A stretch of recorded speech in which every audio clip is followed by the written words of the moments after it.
श्रीरामो रामभद्रश्च रामचन्द्रश्च शाश्वतः राजीवलोचनः श्रीमान् राजेन्द्रो रघुपुङ्गवः जानकीवल्लभो जैत्रो जितामित्रो जनार्दनः विश्वामित्रप्रियो दान्त शरणत्राणतत्परः वाली प्रमथनो वागमी सत्यवाक् सत्यविक्रमः सत्यव्रतो व्रतधरः सदा हनुमद आश्रितः कौसल्येह खरध्वंसी विराधवद पंडितः विभीषण परित्राता हरकोदंड खंडनः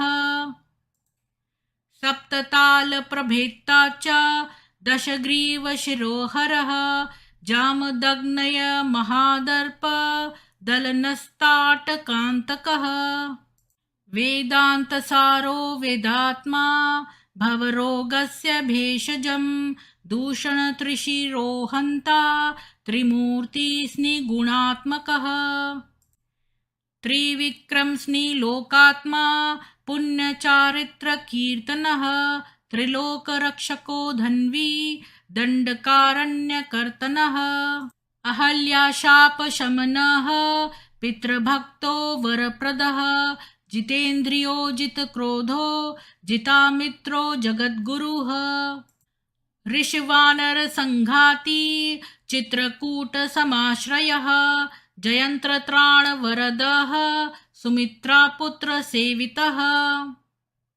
सर्वदेवादिदेवश्च मृतवानरजीवनः मायामारीचहन्ता च महादेवो महाभुजः सर्वदेवस्तुतः सौम्यो ब्रह्मण्यो मुनिसंस्तुतः महायोगी महोदार सुग्रीववेप्सितराज्यदः सर्वपुण्याधिकफलः स्मृत सर्वाघनाशनः आदिपुरुषः परमपुरुषो महापुरुष एव च पुण्योदयो दयासार पुराणपुरुषोत्तमः स्मितवक्त्रो मितभाषी पूर्वभाषी च राघवः अनन्तगुणगम्भीरो धीरोदात्तगुणोत्तमः मायामानुश्चारित्रो महादेवादिपूजितः सेतुक्रञ्जितवाराशी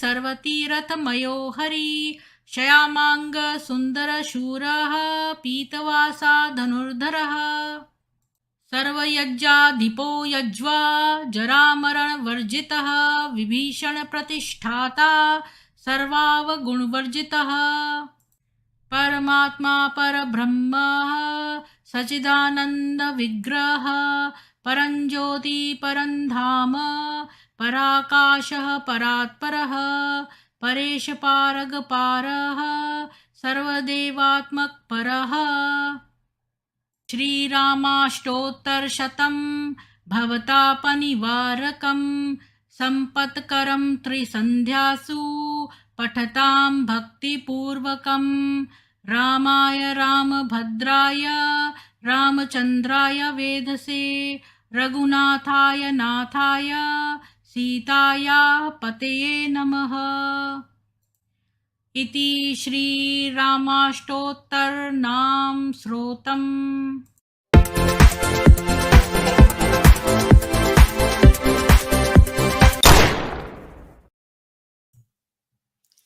सभी को सुप्रभात और जय श्री राम।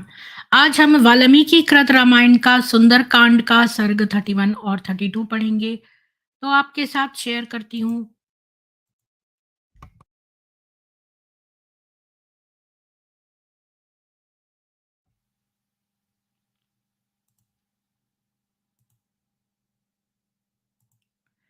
कल हमने देखा कि उन 5 सेनापतियों को मारकर हनुमान जी अवशिष्ट राक्षस सेना का संहार करने लगे। अब आगे 31 सर्गः अक्षय कुमार का वध। सेनापतीन् पंच स तु प्रमापितान् हनुमता सानुचरान् सवाहनान् समीक्ष्य राजा समरोध्वतोन्मुखं कुमारमक्षं प्रसमेक्षताग्रतः। हनुमान द्वारा अपनी सेना और वाहन आदि साधनों सहित अपने 5 सेनापतियों की मृत्यु का समाचार सुनकर राक्षस राज रावण ने युद्ध में जाने के लिए समुद्यत और अपने सामने बैठे हुए अक्षय कुमार की ओर दृष्टिपात किया। सतस्य दृष्टयर्पण संप्रोचिदतः समुत्पपाताथ हविषेव पावकः। बलैः समतैः स हि तोरणस्थितं समर्थमासीनमुपागमत् कपिम। रावण के दृष्टि प्रक्षेप मात्र से प्रेरित होकर अक्षय कुमार ऐसे उठ खड़ा हुआ जैसे अग्नि में हवी डालने से अग्नि शिखा ऊपर उठती है। अपनी सेना को साथ लेकर अक्षय कुमार तोरण द्वार के समीप बैठे अति सामर्थ्यवान हनुमान जी के निकट आ पहुंचा। स जातमन्यूः प्रसमीक्ष्य विक्रमं स्थिरं स्थितः संयति दुर्निवारणं समाहितात्मा हनुमन्तमाहवे प्रचोदयामास शरैः स्त्रिभिः शतैः। हनुमान द्वारा राक्षसों के विध्वंस आदि के संबंध में सोचकर तथा संग्राम के लिए उद्यत और संग्राम में दुर्निवार्य हनुमान पर अक्षय कुमार ने क्रुद्ध और एकाग्रचित होकर 3 बैने बाण चलाकर उसे युद्ध के लिए ललकारा। ततः स बाणासन चित्र कार्मुकः शर प्रवर्षो युधि राक्षसाम्बुदः शरान मुमोचाक्षु शरान मुमोचाशु हरिश्चराचले बलाह को वृष्टिमिवाचलोत्तमे। तत्पश्चात जिस प्रकार मेघ पर्वतों पर जल की वृष्टि किया करते हैं, उसी प्रकार उस युद्ध में अक्षय कुमार रूपी बादल हनुमान रूपी पर्वत पर अपने अद्भुत धनुष से बाण रूपी जल की वृष्टि करने लगा। ततः कपिस्तम रणचंड विक्रमम विवद्र तेजोबल वीर्य संयुतम कुमारमक्षम प्रसीमीक्ष्य संयुगे ननाद हर्षाद धन घनतुल्यनीह स्वनः। संग्राम में प्रचंड पराक्रमी तेज से प्रदीप्त बल और पराक्रम से युक्त अक्षय कुमार को देखकर हनुमान प्रसन्न हो मेघ के समान गरजे। ततः शरैर भिन्न भुजान्तरः कपिः कुमारवीर्येण महात्मना नंदन महाभुजः कर्म विशेष तत्ववित् विचिंतयामास रणे पराक्रमम। इतने में महात्मा वीर अक्षय कुमार ने हनुमान की छाती में अनेक बाण मारकर उनके वक्षस्थल को क्षत विक्षत कर दिया। तब कार्यपटु महाबाहु हनुमान अक्षय कुमार के युद्ध संबंधी पराक्रम के विषय में विचार करने लगे। न खल्वयं नाभिभवेदुपेक्षितः पराक्रमो ह्रास्य रणे विवर्धते प्रमापणं तवेव ममास्य रोचते न वर्धमानो अग्नि रूपेक्षितुम अशमः। युद्ध में इसका जैसा उत्तरोत्तर पराक्रम बढ़ता जा रहा है, यदि अब इसकी उपेक्षा की गई तो यह निश्चय ही मुझे पराजित कर देगा। अतः अब इसका वध करना ही श्रेयस्कर है, क्योंकि बढ़ती हुई अग्नि की उपेक्षा करना उचित नहीं। स मारुतिर्मारुत वेगान वांस्तदा करेण जग्राह च पादयोर दृढ़म स तम समाविध्य सहस्रशः कपिः मुमोच वेगात युधि वानरोत्तमः। तब पवन तुल्य पराक्रमी हनुमान जी ने युद्ध करते हुए अक्षय कुमार के दोनों पैरों को दृढ़ता से पकड़कर और उसे अनेक बार घुमाकर ग्राम भूमि में दे पटका।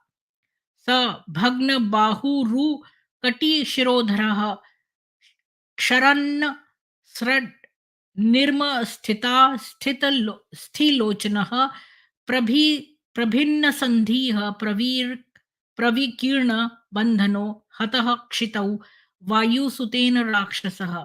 जिसकी भुजाएं जांघें कमर सिर और अधर होंठ चूर चूर हो गए हैं, जिसकी हड्डियां टूट चुकी हैं और आंखें निकल पड़ी हैं, जिसके जोड़ों के सारे बंधन शिथिल हो चुके हैं, जिसके संपूर्ण शरीर से रक्त प्रवाहित हो रहा है, ऐसा अक्ष कुमार हनुमान के द्वारा मारा जाकर भूमि पर गिर पड़ा। तो अक्ष कुमार बहुत ही वीर था और उसने हनुमान जी की छाती बहुत जो है वो शत विक्षत कर दी, लेकिन फिर भी हनुमान जी ने उसको मार गिराया। द्वात्रिंशः सर्गः। इंद्रजीत को आदेश। ततस्तु रक्षोऽधिपतिर्महात्मा हनुमताक्षे निहते कुमारे मनः समाधाय तदेन्द्रकल्पं समादिदेशेन्द्रजितं सरोषात्। हनुमान के द्वारा अक्ष कुमार के मारे जाने पर राक्षस राज रावण ने धैर्य धारण कर तथा क्रुद्ध हो इंद्र के समान पराक्रमी इंद्रजीत मेघनाद को युद्ध में जाने का आदेश दिया। ततः पितुस्तद्वचनं निशम्य प्रदक्षिणं दक्षसुतप्रभावः चकार भर्तारं मति त्वरेण रणाय वीरः प्रतिपन्न बुद्धिः। पिता के आदेश को सुनकर देवों के तुल्य प्रभाव वाला वीर मेघनाद रावण की परिक्रमा कर और युद्ध करने का निश्चय कर अति शीघ्रता पूर्वक वहां से चल दिया। ततस्तैः स्वगणैर स्वगणैरिष्टैरिन्द्रजित प्रतिपूजितः युद्धोद्वतः क्रतोत्साहः संग्रामम प्रत्यपद्यत। इंद्रजीत अपने इष्ट मित्रों द्वारा सम्मानित और युद्ध के लिए उत्साहित हो युद्ध क्षेत्र में जा पहुंचा। आयांतम सरथम दृष्ट्वा तूर्णमिन्द्रजितम कपिः विननाद महानादम व्यवर्धत च वेगवान। रथ में बैठकर बड़ी शीघ्रता से और अपनी ओर आते हुए इंद्रजीत को देखकर वेगवान हनुमान जी ने भी भयंकर गर्जना करते हुए आगे बढ़े। तावुभौ वेग संपन्नौ रणकर्म विशारदौ सर्वभूतम मनोग्राही चक्र तुर्योद्ध मुत्तमम। हनुमान और इंद्रजीत दोनों ही वेग संपन्न और रण पंडित थे, अतः वे दोनों सब प्राणियों के मन को हरने वाला युद्ध करने लगे। हनुमतो वेद न राक्षसो अंतरम न मारुति तस्तस्य महात्मनो अंतरम परस्परम निर्विषहौ बभूवतुः समेत्य तौ देव समान विक्रमौ। युद्ध करते हुए न तो हनुमान जी को मेघनाद में कहीं कोई छिद्र यानी कमी या त्रुटि दिखाई दी और न मेघनाद को हनुमान में कहीं कोई कमजोरी दिखाई दी। वे दोनों ही देवताओं के समान पराक्रमशाली थे, अतः वे दोनों एक दूसरे के पराक्रम का धैर्यपूर्वक सामना करने लगे। तो ये जो इंद्रजीत थे ये तो उनके पुत्र थे रावण के।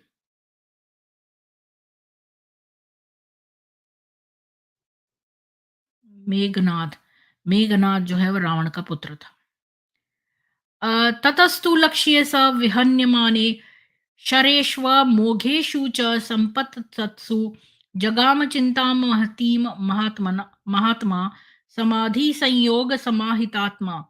जब मेघनाद अनेक अमोघ यानी कभी व्यर्थ न जाने वाले बाण चलाकर भी हनुमान को विद्ध न कर सका, तब समाधि योग का अभ्यास करने वाले साधक की भांति एकाग्रचित होकर मेघनाद विचारने लगा। अवज्ञो अयमिति ज्ञात्वा तमस्त्रेणा तमस्त्रेणास्त्र तत्ववित् निज ग्राह महाबाहुर मारुतात्मज मिंद्रजीत। यह अस्त्रों द्वारा अवध्य है, ऐसा जानकर अस्त्रों के मर्म को जानने वाले मेघनाद ने पवन पुत्र महाबाहु हनुमान का ब्रह्मास्त्र से बांधकर जीवित ही पकड़ लिया। मतलब उन्होंने हनुमान जी को ब्रह्मास्त्र से पकड़ लिया। तेन बद्धस्ततो अस्त्रेण राक्षसेन स वानरः अभवन्निर्विचेष्टश्च पपात च महीतले। तब राक्षस इंद्रजीत द्वारा ब्रह्मास्त्र से बांधे जाने पर हनुमान जी निश्चेष्ट होकर भूमि पर गिर पड़े। तो ये मेघनाद जो था ये बहुत ज्यादा तेज था। इसने ये इसका नाम इंद्रजीत था, ये मेघ के समान गर्जना करता था। तो इसने जो है देखा कि ये अस्त्रों से जीत नहीं पा रहे हनुमान जी, तो उनको ब्रह्मास्त्र से बाँध लिया जीवित ही।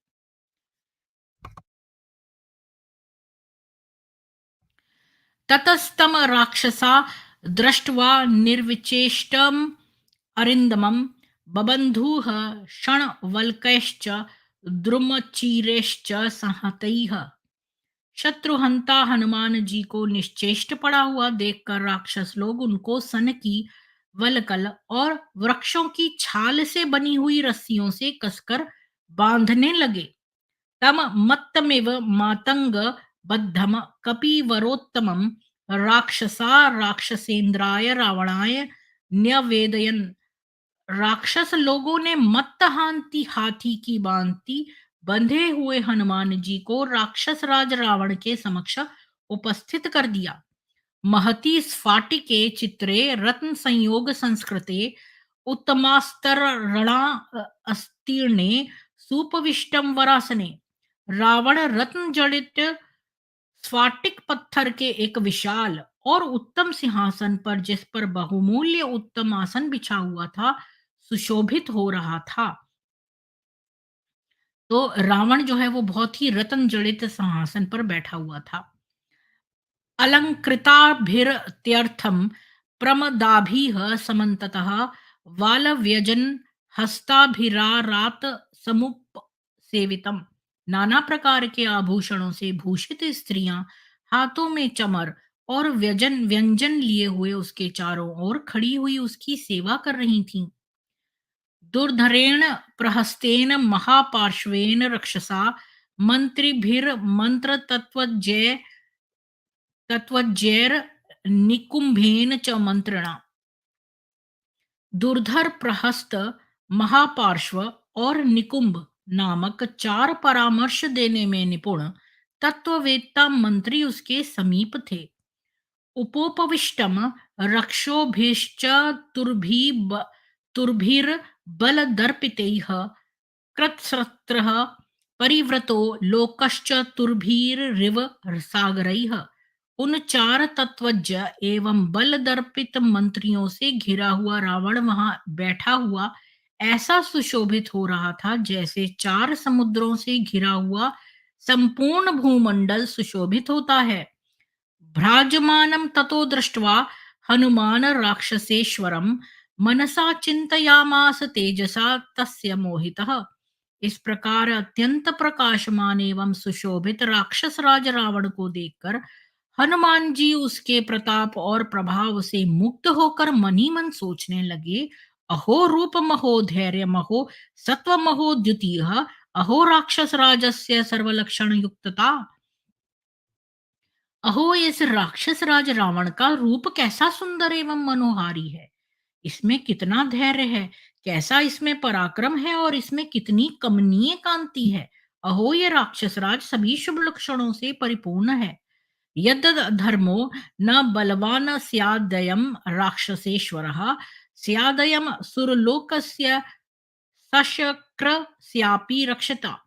यदि इस राक्षस राज रावण में अधर्म का आधिक्य न होता, अर्थात ये पापाचारी न होता, तो यह राक्षस राज इंद्र सहित देवलोक पर भी शासन करता। अस्य क्रूरैर्नृशंसैश्च कर्मभिर्लोक कुत्सितैः सर्वे बिभ्यति खल्वस्माल्लोकाः सामरदानवः सामरदानवाः। परंतु इसके क्रूर निर्दय और अन्य लोक निंदित कर्मों से निश्चय ही संपूर्ण देव और दानव मंडल भयभीत रहता है। अयम द्युत सहते क्रुद्धः कर्तुम मे कार्णवम जगत इति चिंताम बहुविधाम करोन्मति मान कपिः। दृष्ट्वा राक्षसराजस्य प्रभावं मितौजसः, क्रुद्ध होने पर यह राक्षस राज रावण सारे संसार को नष्ट कर सकता है। महामती हनुमान जी अत्यंत पराक्रमी रावण के तेज एवं प्रभाव को देख इस प्रकार विविध कल्पनाएं करने लगे। तो यहीं पर हम इसको स्टॉप करते हैं। बात यह है कि मैंने थंबनेल ऑलरेडी बना के मैं भूल गई कि मैं आज 4 पढ़ सकती थी। मैंने ऑलरेडी जब मैं एक बार कोई चीज़ स्टार्ट कर देती हूँ, फिर मैं उसमें एडिट नहीं कर सकती हूँ, उसको एडिट शुरू होने से पहले करना चाहिए था। तो मैं वैसे 4 भी पढ़ सकती हूँ, लेकिन अब नहीं पढ़ सकती, कल देखूँगी। तो इसी के साथ ही जो है मैं आज बता दूँ कि आज हमारा ट्रिपल आर का जो है, आज कोई गीता दर्पण मैं नहीं करूँगी और आज अब से करीब 40 मिनट में हम जो है ट्रिपल आर स्टार्ट करेंगे और वो मेरी ट्रिपल आर सीरीज़ की लास्ट क्विज़ होगी। अब तक आपको 200 क्वेश्चंस जो हैं इस्लाम के बारे में पता चल गए हैं। हर एपिसोड में आपको 20 क्वेश्चंस मिलते हैं नए। तो अब तक मैंने जो है वो 200 क्वेश्चंस जो हैं वो ऑलरेडी आपको बता दिए हैं इस्लामिक नॉलेज के। ये लास्ट क्विज़ है क्योंकि अब मुझे बहुत सारे क्वेश्चन बहुत सारी चीज़ें तो आम हैं जो लोगों को पता हैं और क्विज़ में मैं ऐसी चीज़ें इंक्लूड करती हूँ जो लोगों को नहीं पता है साधारण तौर पे और यहाँ तक कि कई बातें तो आपको एक्स मुस्लिम चैनल्स के लोगों को भी शायद ना पता हो। तो वो सब मैंने इसमें इंक्लूड करी थी और अब जो है कुछ भी इतना गंदा नहीं रह गया है, सब गंदगी हमने कवर कर ली है लगभग। तो अब 20 क्वेश्चंस की जो हैं वो मैंने जस्ट इस्लामिक ज्ञान है वो खाली क्लीन है सब कुछ। वो हम लास्ट के 20 क्वेश्चंस आज देखेंगे, इसके बाद ये सीरीज़ समाप्त हो जाएगी। तो प्लीज़ मुझे सपोर्ट करने के लिए आप ज़रूर आइएगा। क्योंकि जो है आप देखिए कि ये जो एलिना अली ने ट्रिपल आर स्टार्ट किया था हमारे प्रभु राम के बारे में गंदगी बोली थी इसने और इसी के हमने उत्तर में जो है वो क्योंकि रिबटल कोई नहीं देखता। मैंने इतने सारे रिबटल बनाए हैं पर कोई भी नहीं देखता कि आंसर क्या है, वो बार-बार वो गलती बात बोलते ही रहते हैं। तो रिबटल करने से कोई फ़ायदा नहीं होता इसलिए मैंने जो है ये ट्रिपल आर उसके अपोज़िट में बनाया था। ये हम तो सच्चाई दिखाकर रेफरेंसेस दिखा के बात करते हैं, ये लोग झूठी जगहों से निकालते हैं, जिसका मैंने उदाहरण आपको बताया था वेदों के समय में कि ये लोग जो सूक्त का देवता होता है, मंत्र उसको समर्पित होते हैं, लेकिन ये लोग जो हैं वो अपने अर्थ निकाल-निकाल के उसका गलत मीनिंग करते हैं और सब लोगों को गुमराह करते हैं। और तो फिर जो है ये आपने देखा होगा एलिना अली जब कोई शो करती है तो उसके सब्सक्राइबर्स भी उतने ही हैं जितने मेरे लेकिन उसको व्यूज़ इतने ज़्यादा हैं कि मेरे से जो है 4-5 गुना ज़्यादा उसके व्यूज़ रहते हैं। तो उसको लोग सपोर्ट करने आते हैं। हमारे सनातन भाई जो है वो सारे कई मुझे बताते हैं कि हम तो जो है इस्लामिक चैनलों पे बैठे रहते हैं। तो उनको ज़रूरत क्या है वहाँ पर व्यूज़ बढ़ाने की? मुझे तो समझ नहीं आता कि इस्लामिक चैनल्स पे सनातनी क्यों बैठे हुए हैं? तो इसलिए ये गलत चीज़ है। तो उनको चाहिए कि मेरे को यहाँ पर सपोर्ट करें क्योंकि मुझे एक-एक क्विज़ बनाने के लिए बहुत सारे घंटे लगाने पड़ते हैं और उसको बनाना पड़ता है। इस चीज़ में मेरी कोई मदद नहीं करता। बस एक थंबनेल जो है वो कृष्णा बना देता है। वो थंबनेल भी मैं बना सकती हूँ पर मैं उसको चांस देती हूँ बनाने का। वो अच्छी-अच्छी चीज़ें उसमें डालता है तो थंबनेल कृष्णा बनाता है। इसके अलावा सब कुछ मैं करती हूँ स्क्रैच से सारे क्वेश्चंस पावर पॉइंट उसमें जितने भी इफ़ेक्ट्स हैं डालना वो सब कुछ मैं करती हूँ। तो मेरे को कई घंटे लगते हैं तो उसको प्लीज़ एटलीस्ट मेरी मेहनत तो वेस्ट ना जाए तो प्लीज़ अपने साथियों को लेकर आइए और ज़्यादा से ज़्यादा मैंने मेरी इतनी बड़ी विश थी कि भई 1000 लोग तो आते कभी देखने ट्रिपल आर तो कभी आए ही नहीं। अभी तक 10 क्विज़ हो चुकी हैं, आज तक कभी 1000 लोग नहीं आए मेरा देखने के लिए क्विज़। एनीवेज़ मैं तो फिर भी लगी रहूँगी अपनी छोटी-सी रोशनी लेकर अपनी रोशनी नहीं बोलना चाहिए, अपनी लौ लेकर ये छोटी-सी कोशिश गिलहरी प्रयास मैं करती रहूँगी। आप लोगों को जय हिंदू राष्ट्र मिलते हैं अब से 50 मिनट बाद और ये भी बता दूँ कि 50 मिनट नहीं रह गए हैं, 35 मिनट ही रह गए हैं कि आप बॉलीवुड का बहिष्कार करिए, पठान पिक्चर का बहिष्कार करिए, ये सब अश्लीलता परोस रहे हैं, हमारी बच्चियों को बिगाड़ रहे हैं और हलाल प्रोडक्ट्स का भी बहिष्कार करिए, सनातनी सेतु में रजिस्टर कराइए और अपने घर में सेल्फ डिफेंस की चीज़ें रखिए। जय हिंदू राष्ट्र।